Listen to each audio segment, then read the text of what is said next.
Hello, Team 6. How are you? I hope you're all fine. This is revision number 1. During this week, we're going to have 2 revision classes, and we're getting ready for our assignment next week. Yes, remember, Trabajo Integrador on September the 9th. It's a Wednesday, and you will have a deadline to hand it in, that is on Thursday the 10th at 8 p.m. So revision number 1, it's divided into the units that we have been working with. So in this first part, we have units 1 and 2. The topics that we saw are habitual actions, used to, would, be and get used to, indirect questions, and gerunds and infinitives. Activities to revise. First, a close activity. Remember to complete with one word. Está relacionado a estructuras gramaticales. Okay? Then, about you. Complete the sentences with true examples. Take the list of gerunds and infinitives to know what form the verb takes. Es decir, yo sí tengo. During the week, I am happy. Happy is an adjective. What do I use after an adjective? Is it a gerund? Is it an infinitive? After the quarantine started, I stopped.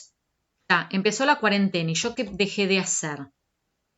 I really miss. I have realized that I'm skilled at. At is a preposition.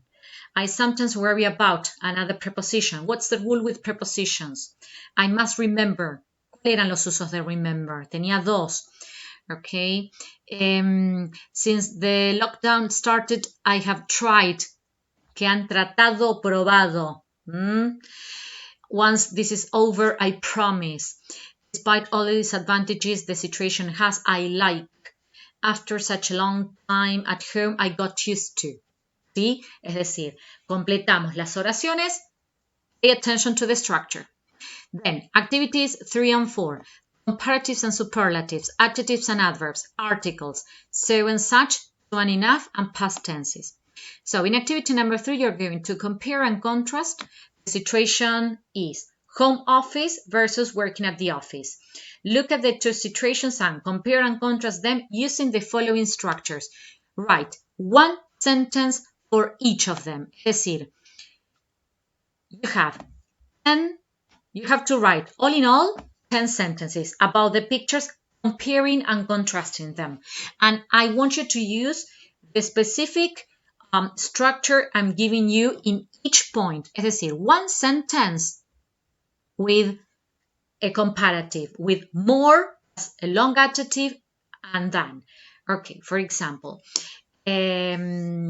working at home is more demanding than working in the office because you also have to pay attention to your children, for example. Yes, more demanding than. Then use a comparative adverb, for example, more slowly, more quickly, an adverb, the comparative form. Then an example with quite, as and as, far plus a comparative adjective, by far plus a superlative adjective, the comparative, the more time you spend at home, I don't know, the lazier you become to go out. An example. 2 plus adjective, the negative verb plus adjective plus enough, so plus an adjective plus that, such plus adjective plus that. People, if you do not remember any of the structures, please look them up in the glossary. You have them. You have it uploaded in the classroom. You have glossary part 1 and glossary part 2. Remember to go to the glossary section in your dashboard, en el tablón. See, you have the classes, and then you have this extra material section, glossary section, with all the material you need to solve this. To solve this, study, revise, and to get ready for the assignment. Activity number 4. Tenses. It can be any tense. So please pay attention to the story. And in activity number 5, you have to open your student's book on page 57, and it's about the story time. You have to form a new word to complete the text. Okay, this is revision number 1. See you in our next class. Bye bye, people.